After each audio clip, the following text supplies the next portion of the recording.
Hey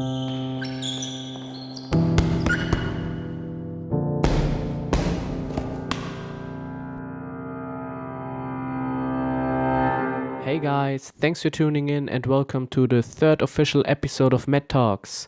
A few days ago, Daniël de Groot, European Brazilian Jiu Jitsu Champion, you might know him from my first podcast, approached me to talk about the whole corona situation, so we made use of remote options and had an interesting chat via Skype.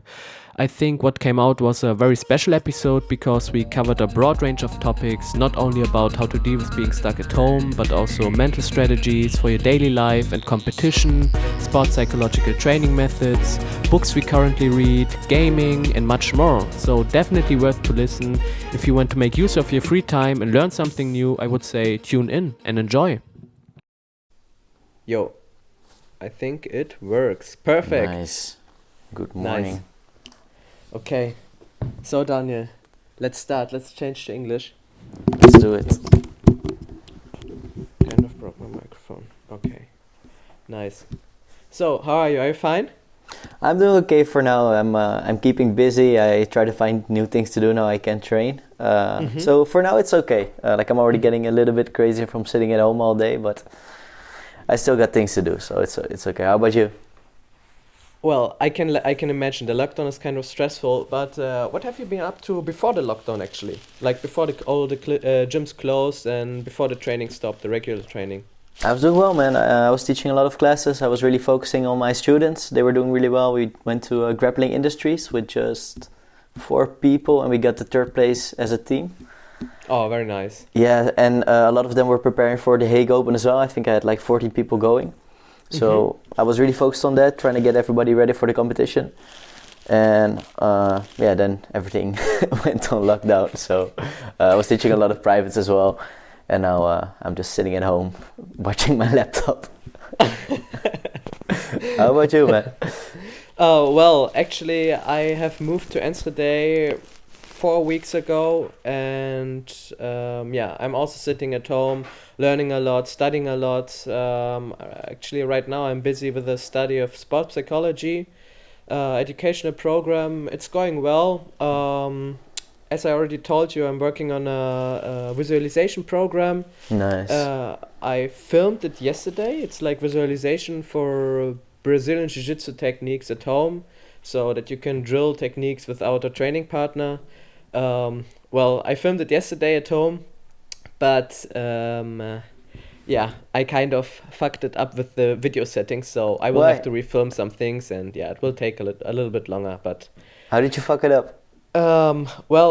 My phone lost its battery, so I took the phone of my roommate, and the quality was so bad, and I took it all together, and then I kind of recognized, okay, I'm not satisfied with the quality, so yeah.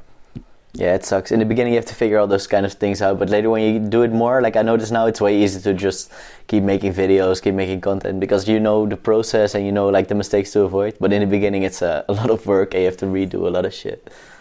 Yeah, that's true. I see, like, actually you're throwing out a lot of video in the recent time. I really enjoyed your video about how to analyze matches. Nice. Matches.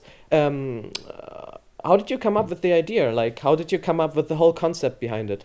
Dude, honestly, when I was a white or blue belt, I think, Clifford, he's a really good black belt from Aruba. He's living in Abu Dhabi now, I think. He told my friend Brian that, like, actually I got advice through Brian. He told him you have to find somebody that has a similar game to you and you have to study their matches to get better. And I took that advice. I was always watching like matches, and over time I started to develop like a method to learn new positions, because I don't like studying DVDs too much, because like everybody is watching the same DVDs, everybody's gonna do the same thing. I prefer to learn from matches. That way I can like figure out the moves myself, and I feel it retains more. So I use that to study Taro Kopstok a lot. I play his guard in competition, and I learned it all through studying his matches, and I even got a private class with him, so he helped me out a lot. I used it to learn collar and sleeve guard by watching Tommy and Espen fight. So for me, it's a really effective way to learn, because it's more, how do you say it? It's less passive, it's more active learning. So you have to think about it yourself, you have to figure out everything yourself. and that way it retains better and it actually becomes part of your game more easily, I think. And you pick up a lot of details that you don't see in DVDs because it's a non-resisting opponent, if that makes sense. So you see how it actually works in real life. So I always liked studying matches, and like I started to get more.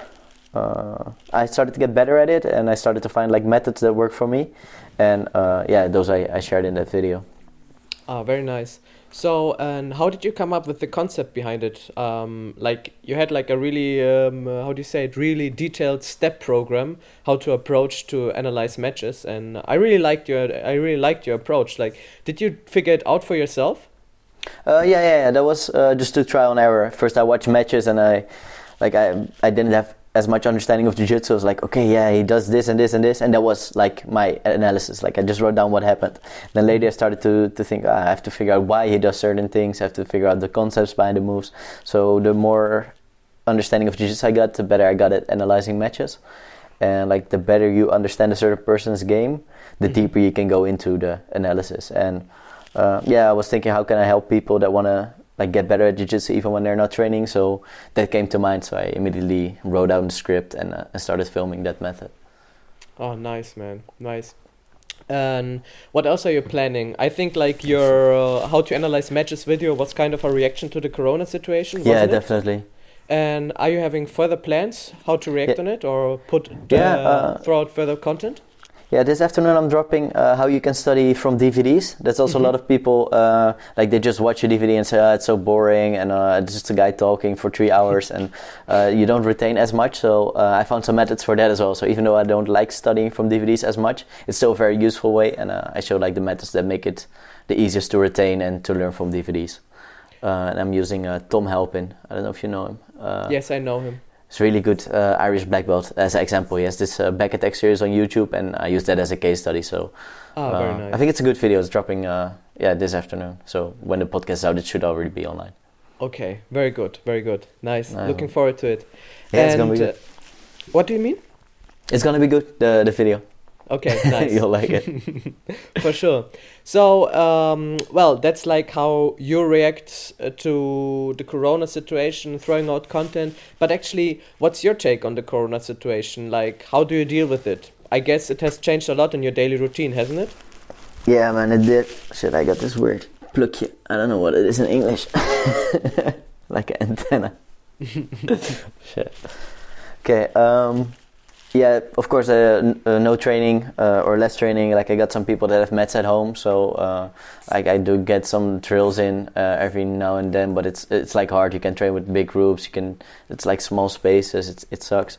So yeah, my routine is really different now. But it's good. It gives me some time to be more creative. I don't spend as much time training and using my energy on jiu-jitsu. So I got more time to think.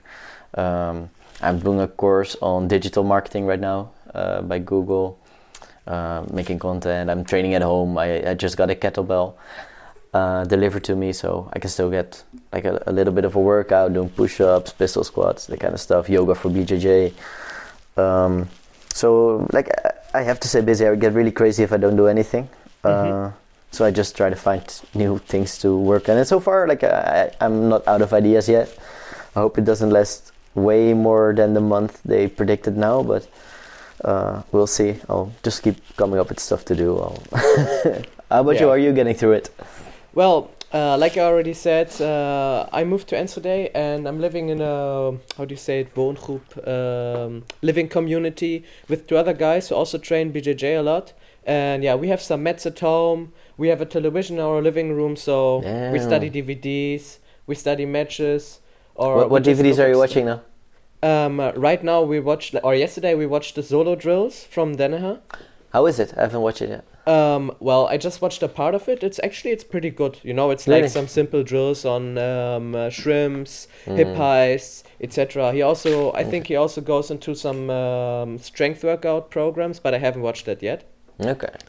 And then we just meet up or we just drill some. Actually, with my other roommate, I'm drilling the John Danaher leg lock system right now. Nice. So yeah, we take like 1 hour per day, and then we do some drills, watch the DVD together. So it's pretty chill. And yeah, the rest of the time I'm really using to spend on my education. Like, What are you, psychology? yeah, sports psychology, and yeah, I'm reading a lot of literature, books, trying to find out how to apply sports psychology better also into BJJ. That's why I kind of that's why I'm working on the workshop right now, like the online workshop on visualization. And yeah, I hope that I can drop it today too. So Nice. probably via my MatTalx channel, but yeah, let's see what happens. Is it gonna be paid, or are you gonna release it for free? Oh no, I'm gonna release it for free. It's Oh, my sweet, first nice. my first instructional. I kind of worked out some literature. Actually, there's no literature on visualization for Brazilian Jiu-Jitsu techniques for real. So I kind of found some literature from how do you say it, from other sports, and I kind of tried to apply it to BJJ. And yeah, well, actually, you know, as you already know, because you already told me that you like to visualize. So visualization is a pretty general thing to do, but yeah, you can really combine it, or you can really good combine it with body movements, etc. Yeah. What does the research say about visualization? Did they do any research on its effectiveness, or is it just like practical experience? No, there's a lot of research on the how do you say it? Pardon? Or there's a lot of theoretical background. If you're interested in it, I can really recommend. There's a very good film on Netflix if you have it. It's called Heal. Heal, like healing. Okay, Yes, yeah. Heal. And it's on visualization programs for people who suffer certain diseases, like body diseases, you know, somatic diseases. And yeah, it shows its effectiveness. And like the whole visualization program is actually based on the so-called Carpenter Effect. What is that? Well, just look at, I have like my resource here, so I won't show anything wrong, but it's called the Carpenter Effect. And actually it just says that the intensive imagination of a movement sends neural signals to your muscle memory, and by that you can already learn only by imagining moves in your mind. Yes. And there's a lot of literature for it, so yeah, it works pretty good. A lot of people, you can find visualization, for example, in ski riding. For example, if you look at the athletes, like before they kind of go to the starting position, and like they kind of how do you say it? They go through their routines or go through the routes they want to follow, and you see them kind of closing their eyes, doing rare movements, and yeah, it's how they visualize the routes they want to write down actually. Have you read that book from Joe Dispenza? Wait, let me Google it. What the name is? Joe Dispenza book. What's the name? I think Espen Matisse recommended that once in a podcast. You Are the Placebo, I think. He talks a lot about meditation and like using it and visualization in healing. Like I think he got like his whole body broken, and then he recovered from it through visualization. And Espen recommends that for jiu-jitsu athletes as well, that you have to believe before you can get there. But he has like deep meditation stuff. Did you read that stuff, or? Not yet. I don't actually. I even don't know his name. What's his name again? John? Joe Dispenza. Dispenza. JoeDispenza. Joe Dispenza. Joe Dispenza. Okay. Like I've read the book, it was okay. Like for me, it was a little bit how do you say zweverig, floaty. Not very profound. Do you mean? No, it was like super profound. Like people, how do you call it? Like people that do yoga, they're always a bit like.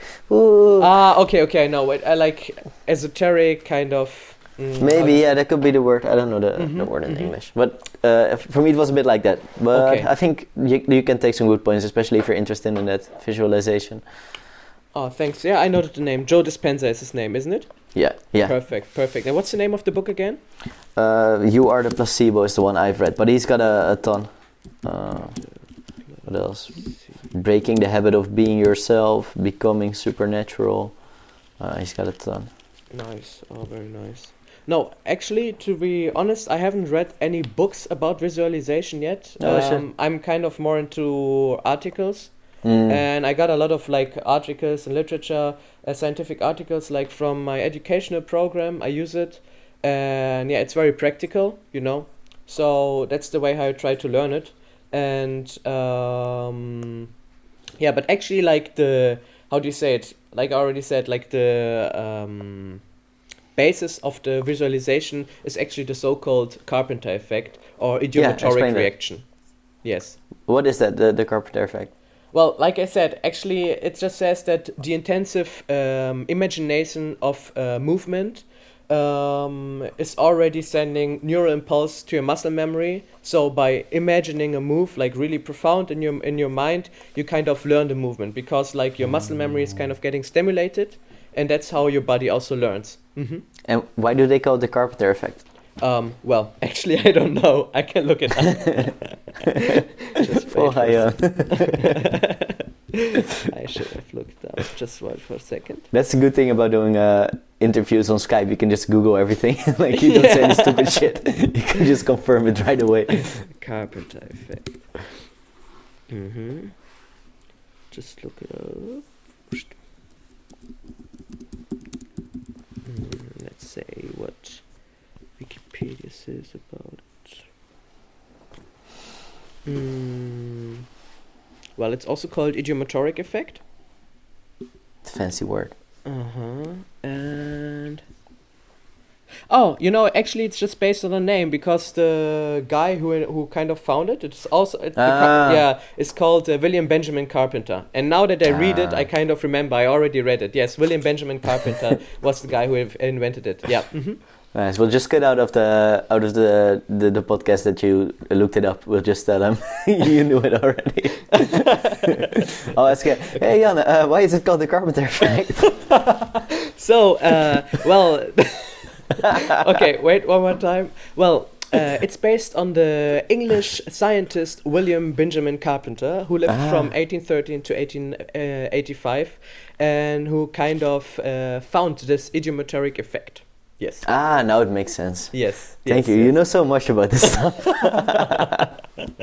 So, by the way, I wanted to ask you, what came first, like jiu-jitsu or psychology, or like did they merge together for you, or how did that happen? Well, for me it was psychology actually, because I went to the Netherlands in 2013.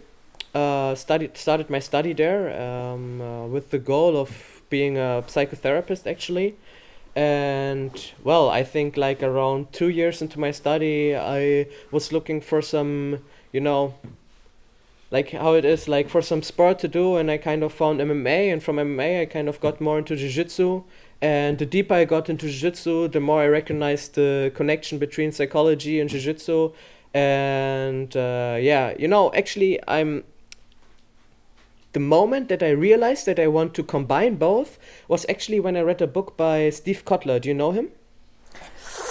Thank God for Google. Steve Kotler. He's one of the founders of the Flow Genom project. Kotler? Kotler. Kotler.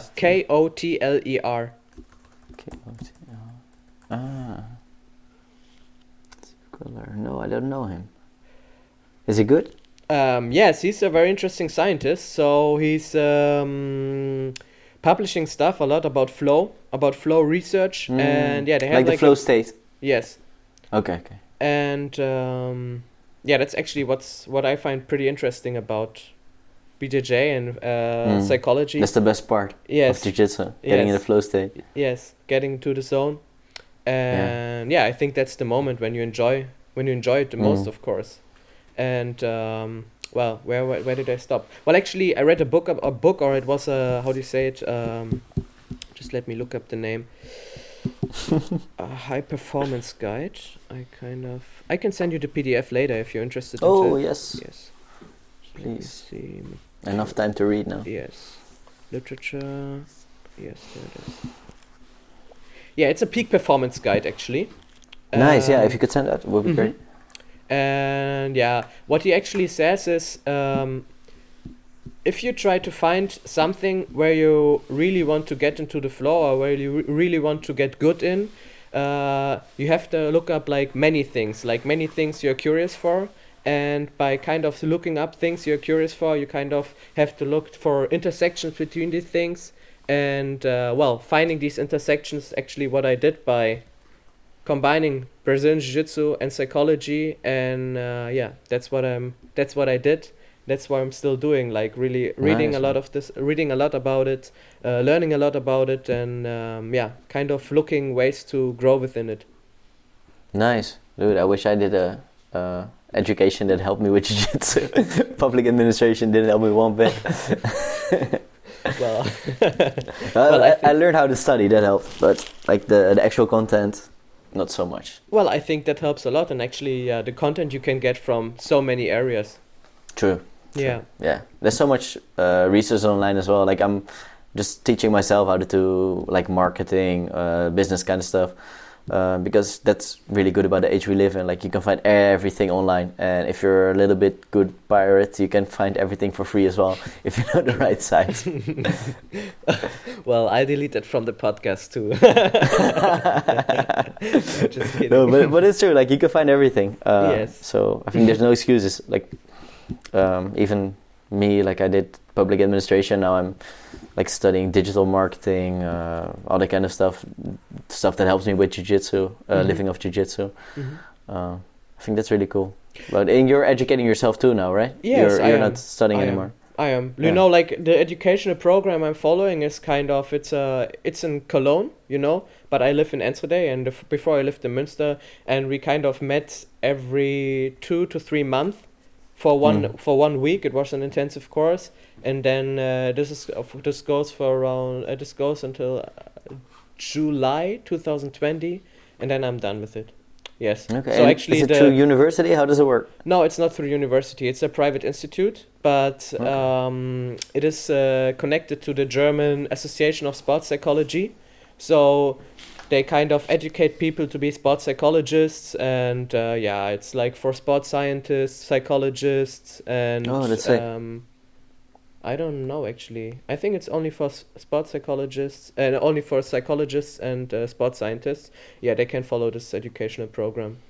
Is there any like advice you can give to people, like a super generic advice for people like sport psychology related that train jiu-jitsu or that compete in jiu-jitsu? Like if you could give one advice, what would it be? Well, let me think about it, because actually I also wanted to ask you the same thing, but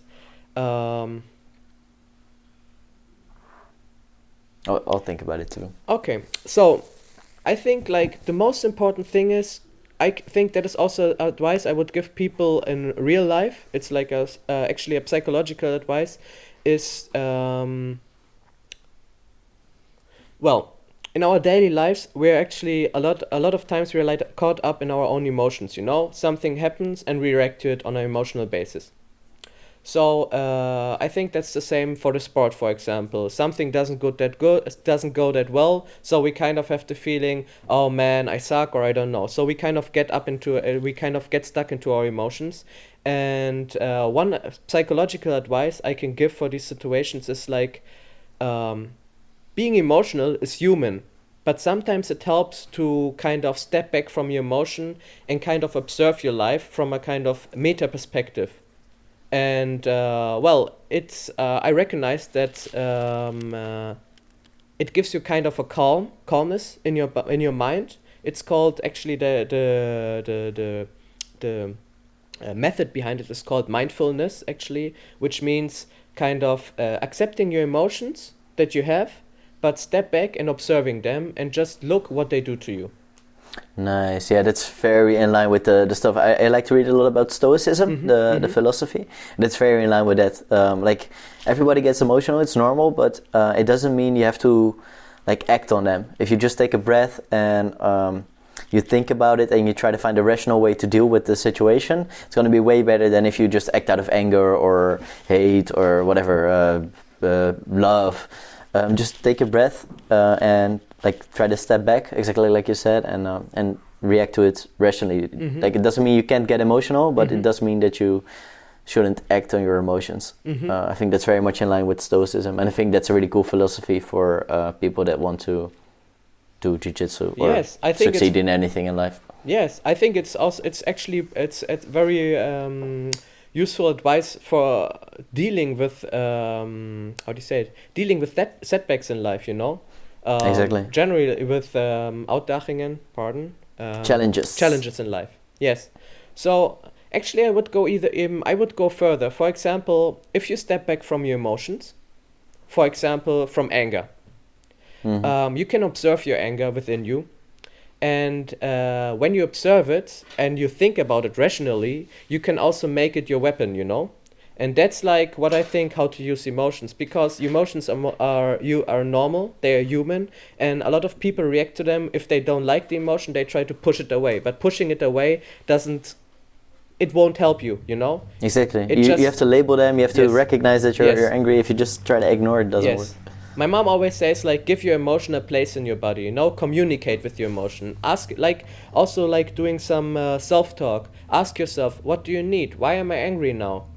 Okay, the anger maybe the reason why I'm angry is that, and that. Okay, so what is the use of the anger right now? How can I make use of it? You know, and I think like emotion is like kind of an energy within you, and if you kind of think about it, you can really always use it. Exactly. I think now is a perfect example with the corona crisis. You can get really angry, like, shit, the gym is closed, I can't train anymore, I can't lift weights, I can't do anything, I can't see my friends. But if you actually step back from it, you'll see that there's nothing you can do about it. It's an external thing. Like, it doesn't help if you get angry.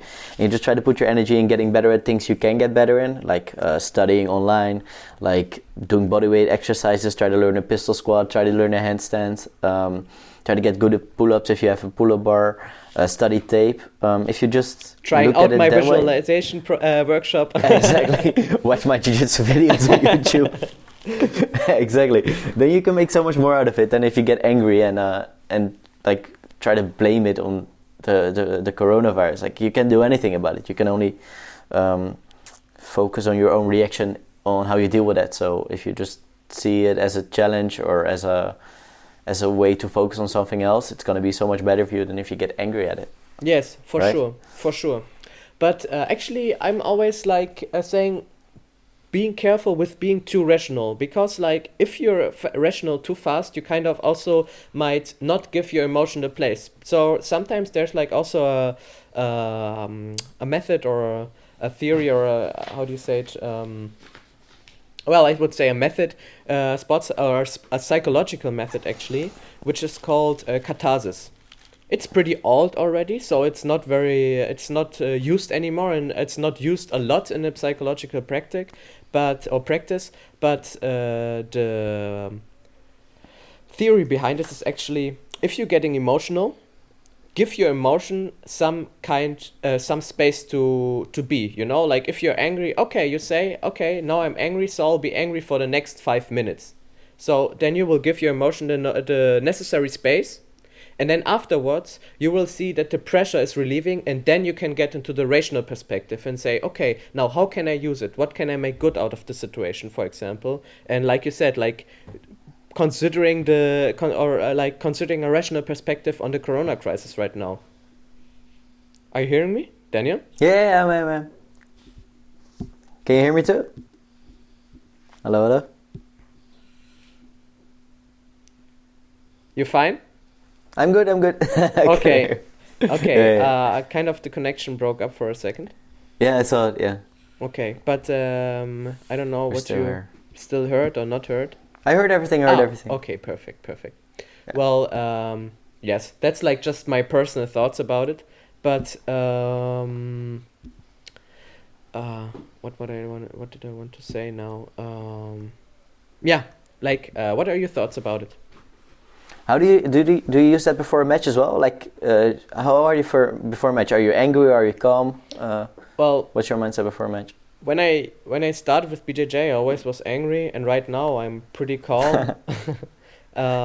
Before a match, I don't know. I don't feel any anger before a match, but what I feel is like kind of some anxiety or something, you know.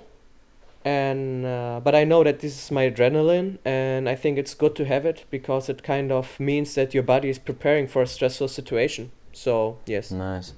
It's like I think it's Costamado. He said that right about the fire. Mm-hmm. You know that one? That like nervousness or anxiety before a fight is normal. It's like but it's like a fire. You have to know how to use it, because fire can be, you can burn yourself, you can die from fire, but you can also use it to live and provide for your family. That's so it. If you know how to deal with the fire, you're gonna be a good competitor. That's it. And that's what because everybody gets nervous. Yes, of course. And that's what I meant with using your own emotions, you know? Yes.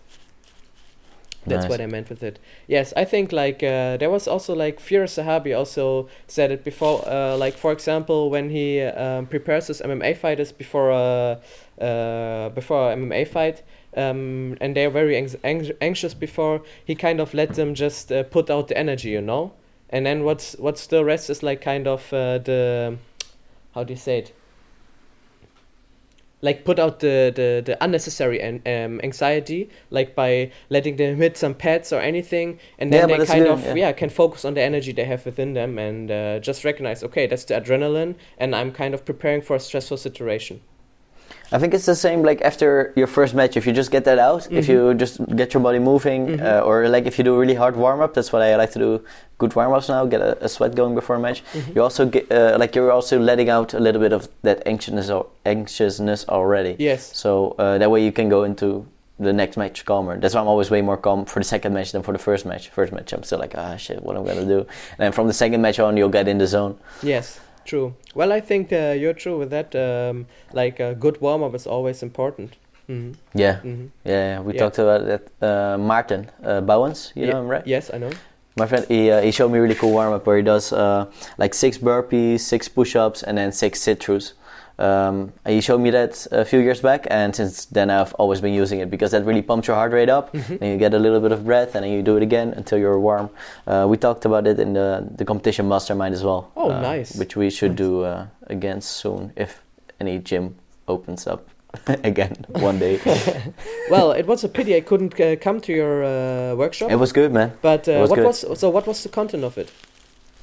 So we focused on a lot of interaction with the people that are there, but we also showed some techniques. So we focused on how to deal with a certain type of opponent. So I showed how to deal with somebody that wants to play top while you want to play guard, and Marta showed more how to play, like how to enforce your top game. So we discussed like the start of the match from both our perspectives, because we have a very different jiu-jitsu game, and then we just did a long Q&A, so everybody get the chance to ask us questions. I'm actually gonna post that video of the whole Q&A on my YouTube in a few weeks, I think. Oh, nice, man. So like everybody asks questions about competition, strategies, techniques as well, and I'll just post everything. It's a mix of Dutch and English, but yeah, most people should get something out of it, at least a few. Perfect. Nice, busy. Very nice. Yeah, man. I would have another question. Like also, if we come back to the Corona situation right now, like we had it about option for growth, you know, like changing our perspectives and everything. And I think that's also like a possibility to make use of mental routines or mental training routines. Do you have a set of mental training routines you do every day? Yoga is a bit of a mental training routine, I guess, because you get like also in a kind of a flow. I don't think it's as good a flow as jiu-jitsu, but you do get into a flow if you keep your body moving, you focus on your breath. So it's kind of a flow. Jiu-jitsu is like a cheat code for getting in the flow zone, because you have to. The other guy's trying to kill you. I study tape. I use like in the morning. I try to get a lot of my creative work done. I just drink my coffee, and in the morning I'm usually very creative, productive. So that's when I like write vlogs and blogs, that kind of stuff. But other than that, like I'm not doing meditation anymore. I used to do that a little bit. Like I use visualization when I'm studying DVDs and matches, but I'm not taking like a moment of visualization or like mental training. It's more like embedded in my other activities, if that makes sense. I totally understand. So actually you have like a fast set of daily routines you follow. Yeah, no, it's still kind of. I'm still kind of searching for the perfect routine because like it just started this week. Like usually, I'm very routine based, so I always have like my standard training sessions, my standard training partners. I live very routine like. I don't like to leave my routine, but this is good. So now I have to find like a different routine. And slowly, I'm building it up. I'm figuring out how to live with this non-training situation, and I'm building a new routine around it. Well, I would say this definitely falls under mental training actually, because routine is like a very important and crucial set of mental training. Yeah, and I think it's a key in getting better at jiu-jitsu as well, because like I know a lot of guys that one week they're motivated and then they train like all the trainings, I see them every time, and then the next week, oh no, I'm tired, I'm not so, I don't want to train anymore, no, I get school and I get it. I think it's really important you stick to your routine. So if that means you can train 4 times, it's good. If it means you can train 6 times, it's good. But like, don't do 1 week of 6 trainings and another week of no trainings. You have to stick to your routine. That's how you get better. Consistency. Yes. Yes. Tiago always says, my coach, he always says like, what's the name of her favorite? What's her name of her girlfriend, of her favorite niece? Consistency. It's consistency. That's the most important. If you just stay consistent, you're gonna get good no matter what you do. And no matter. Yeah. It's there's no way around it. If you do something consistently for a long time, you're gonna get good at it. Yeah, for sure.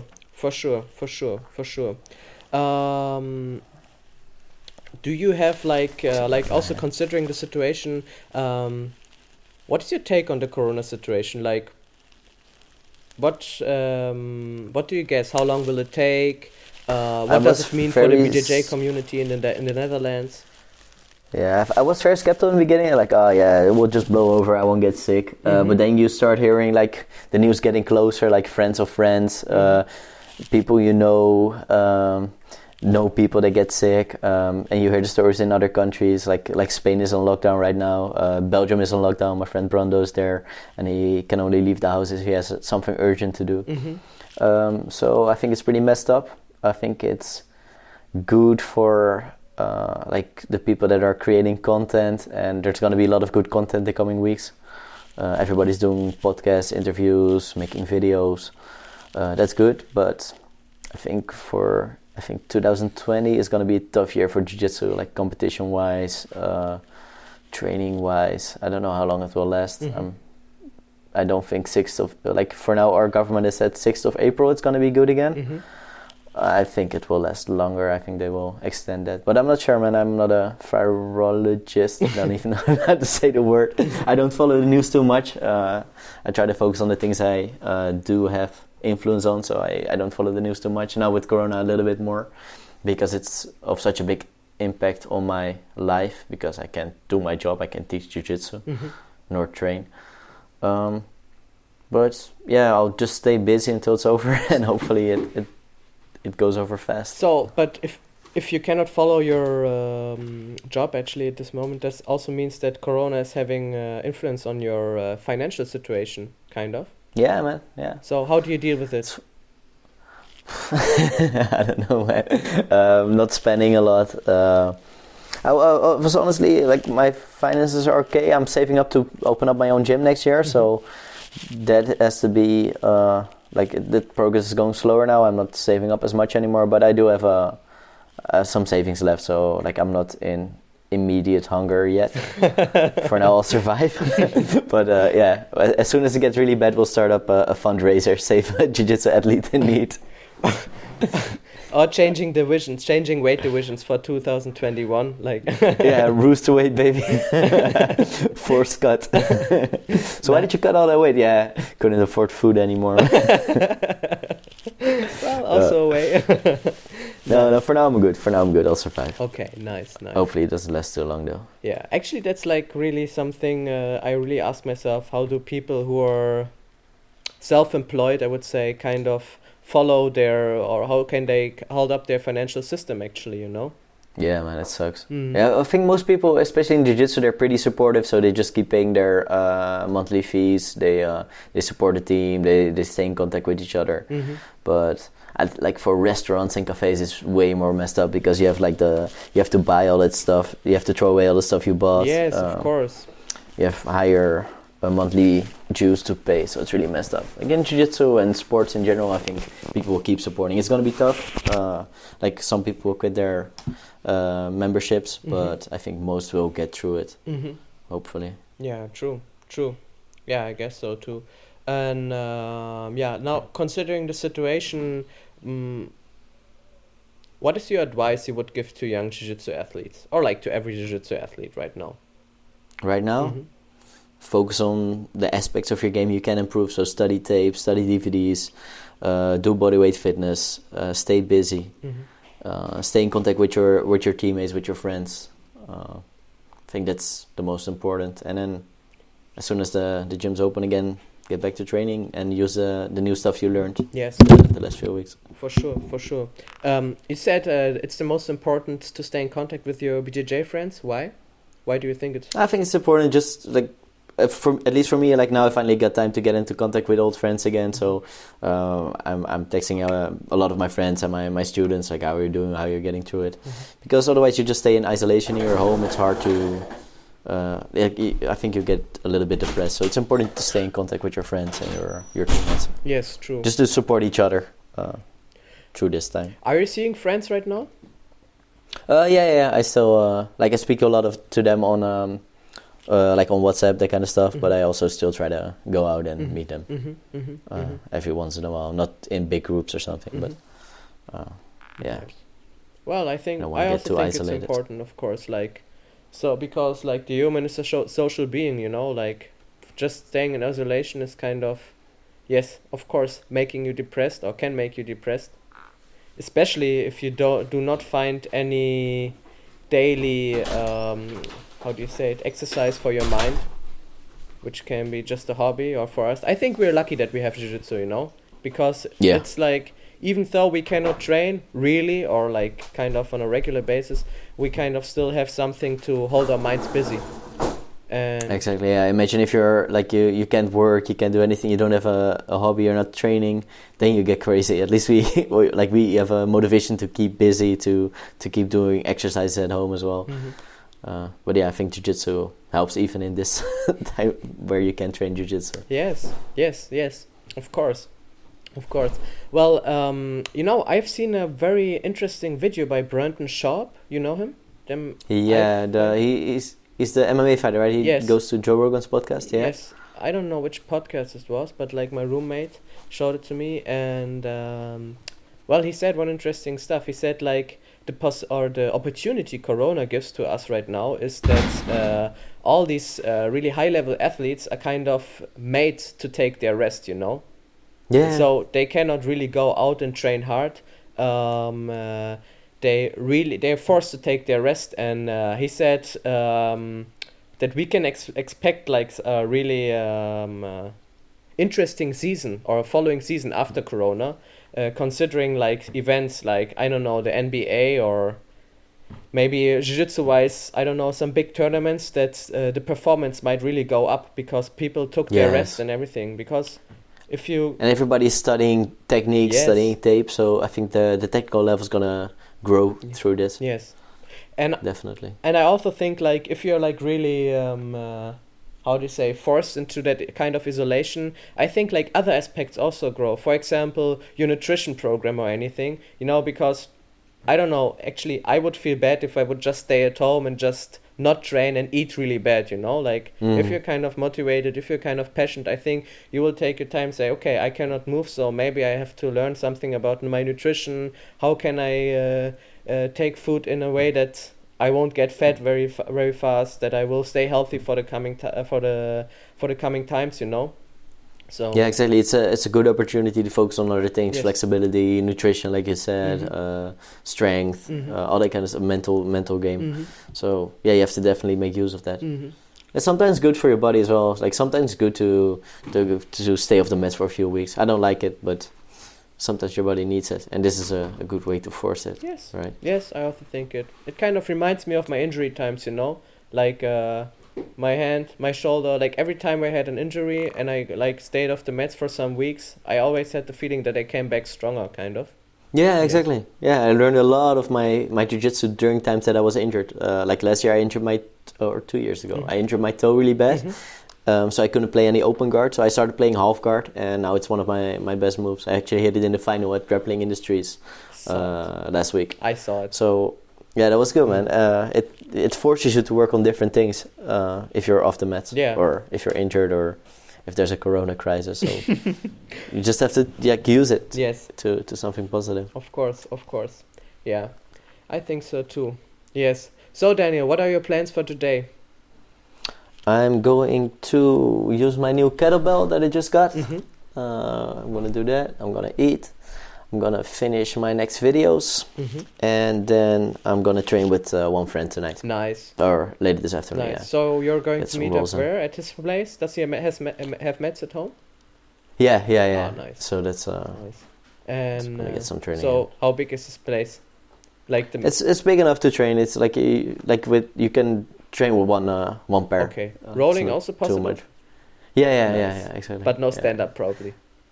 No stand-up. Shit. I just wanted to do my famous wrestling.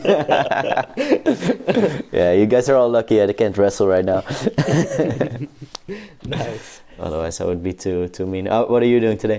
Well, actually I'm also finishing my videos for today. Try to finish up my workshop. Probably I'm gonna learn a little bit, read some books, or one book actually. Which one? I'm reading right now Mind Over Muscle, I think. Let me Google. It's written by, man, I'm not that good with names. Well, it's the founder of the Kodokan Judo. And yes. What's his name? Nice. Kano, right? Yes, Kano. Yes, his name is Kano. Yes. Nice. And yeah, that's the book I read right now. Yeah, I like this kind of literature. And yeah, what's happening? Okay. Yes, and furthermore, I don't know. Maybe read some scientific articles, or just chill. Maybe watch a movie in the evening. Don't know yet. Yes. Yeah, I don't even because I'm working right now at home. I even feel the urge to watch movies or something, because I think, oh no, I should just work because I'm already here. But I have to force myself to relax a little bit as well. I think that's it's important. But yeah, same for me. Same for me. Yesterday I tried to watch some. I'm watching a series right now. Sometimes, so it's called what's its name? Kingdom. I think it's on Netflix. And also some end-time apocalyptic Korean series. It's funny. Real shit. Yes, but I also recognize the same. Like, I watched around 20 minutes and I was like, nah, I can't watch anymore. I'm getting too... Exactly. It's crazy what we have all the time. Yes, I have to force myself to do that too. Yes, I think it's also important sometimes. Still enjoy it. Yeah. Yes, of course. Play video games. Yes. What kind of video games do you play? I'm a nerd, man. I like strategy games. Age of Empires, Civilization, Football Manager, that kind of stuff. I even like Pro Cycling Manager. Yeah. Like nerdy management strategy things. That's what I like. Nice. What are you playing? Nothing. I've never played anything. I've tried out Stronghold for one time. I've tried out Counter-Strike, but I don't know. I've been into it for maybe 2 weeks or something, and then I kind of, I don't know, video games have never been really my, how do you say it, my way, but what I always enjoyed was watching people play. Yeah. That's the thing of this generation, right? Watching streams and yes. You're lucky, man. I threw away my whole my teenage years playing RuneScape, What's that, RuneScape? It's like an online game where you have to work on your skills. You have to fight. You're like a knight. I threw away my whole teen years playing that. If I just spend that time on Jiu Jitsu, it's fucked up. Yeah. Well, kind of benefits. I think there might be some benefit, Bell. Yeah, I learned English through it. Well, that's good. Yeah, that's good. Became good at that. At least that, and I learned a little bit of online stuff, making websites. But nice. I would rather spend the time on Jiu Jitsu if I could go back. Daniel, I've got one more question for you actually. A question I kind of forgot to ask you in our last podcast. You told me that you learned a lot of business and jiu-jitsu-wise things from your mentors from Brazil, so from Thiago Yes. and Gabriel. And Definitely. I asked myself, like, what's the difference between Brazilian business and European business, also jiu-jitsu-wise? Ooh, good question. Good question. I think so whenever I'm learning stuff from them, I have to like translate it in my head to fit it into the Dutch market. If that makes sense. Like I went to the States as well, and their jiu-jitsu is like a few years ahead of us. So it's like a really big business. People pay like $200-300 per month. So it's always important to translate it back. I think between Brazil and the Netherlands, in Brazil, a lot of things are mouth to mouth. So like digital marketing is not such a big thing. It's more like if you know a friend, you're gonna ask him like, hey, where should I train jiu-jitsu? And then it's gonna recommend you, okay, yeah, I know this guy that trains there, so you should go there. So it's a lot more mouth to mouth, and I think that's the biggest difference. And of course, you have all the laws, tax kind of stuff. That's also different. But in general, like business is business. You wanna have like a gym with good jiu-jitsu, nice people, and that's gonna make it work. But that's the main difference. Brazil's more mouth to mouth, and other countries more like digital. So if I would go back in time and find myself without a jiu-jitsu gym wanting to learn jiu-jitsu, I would go to Google and search jiu-jitsu gym near me. Whereas in Brazil, I'd go to a friend that I know that's into martial arts, like, hey, where can I train? Bob, where can I train? Okay, what's a good place to what's train? a good gym? Yeah. What would you say is like the most valuable business advice you got from them? Oof. One of Good the, maybe question. like one of the most valuables. Let's see.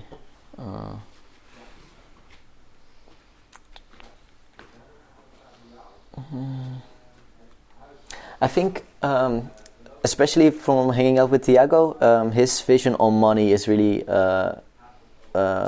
like useful for me. Like he doesn't care about money or that kind of stuff, but he does recognize it as a tool to help people. So, for example, last time we were traveling out to Europe teaching seminars, but we also brought with us 2 young blue belts, and like Thiago was paying their food, their places to stay. So he's using money to help other people and like to build jiu-jitsu. Because it's easy to say like, I don't care about money. You have to care about money because it's so important, but you have to use it in the right way, if that makes sense. So I'm not very materialistic myself, but I can see now the value of having money and using that to help people. Of course. I think that's a really big thing. It's more things that I learn, like hanging out with them, than they actually sit me down like, okay, Daniel, this is the 5-step plan to run a jiu-jitsu gym, and like this is the 3 things you have to watch out for. It's more like just hanging out with them, seeing how they manage the business, because they have a pretty big business now. They have 2 gyms, they want to make a 3rd one. I think there's about 300 members or even more by now. So they like they're at the level I want to be at someday. So they already passed through all that stuff, and whenever I have a question, they can help me because they already went through the things I'm going through right now. Nice. Yeah, exactly. Oh, that's really cool. Yeah. So it's also, so even if they're far, they're like really pretty valuable mentors for you the whole time. Always, man. Yeah. How do you stay in contact with them? WhatsApp, Instagram. Like I don't have super long conversations when I'm not around, but whenever we're together, like we have pretty deep conversations, and they help me out with everything I need. And whenever I have questions, they will always give me good advice. But like I'm pretty self-sustainable. Like I can figure a lot of stuff out myself as well. But whenever I have a question and I need some advice, they're always ready and helping me. Nice.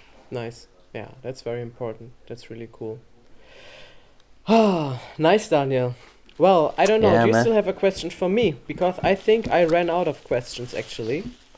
But do you have a mentor in jiu-jitsu? Like it's somebody that's helping you out, like you look up to?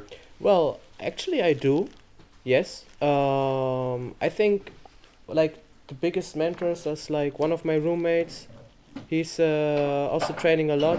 He's very good. Nathan Sekut. I don't know if you know him. Oh, nice. Yes. Yeah. He refed my fight. Yes. He Grappling refed your finals. Yeah. And Nice guy.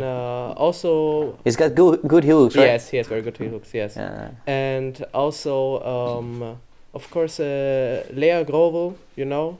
Yes. She's like the person Lea. who introduced me to jiu-jitsu. So I often get a lot of advice from her. And Oh, really? You knew Leah outside of jiu-jitsu? well, I got to know her via the MMA gym where I started. No, I didn't know her.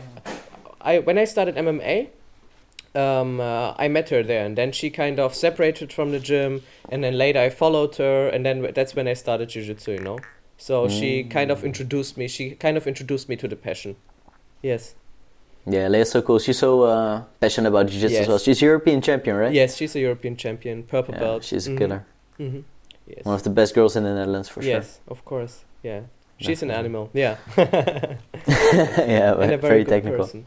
Well, and Definitely. and well, other persons. I would think like also, for example, my last trainer in Münster, Jörg. I learned a lot from him. Yeah, Jörg is good, man. We had a really good relation. Friends from jiu-jitsu, but I think like, for example, like considering my mental stuff or like my mindfulness, etc. I think like the biggest mentor is my mom. Because she always has good advices for me, and I can always translate these advices also to jiu-jitsu and to competition and everything, and yes, to growth in life. So nice. Yes. Yes. Yeah, my mom is also really sweet and she helps me a lot, but her main advice for jiu-jitsu is just be careful. Well, I think watch out. A normal mother's advice. My mom's too. Yeah, exactly. Yeah, now many more stuff she's more positive about it. Like she's sharing the stuff on Facebook and stuff, but she's not telling me to be really super careful every time I leave the house, but I think still there's a little bit of fear. Nice. All right, man. I'm gonna. How do you say that? Initiate my kettlebell. Well, do that. And I wish you a lot of fun. And thank you very much for the conversation. Really enjoyed it. Yeah, thanks a lot, man. Good to speak to you. It was fun. Yes. And well, I hope to see you soon. See you soon. Stay strong through the virus. Yes, you too, man. Take care. Bye. See ya. Bye bye.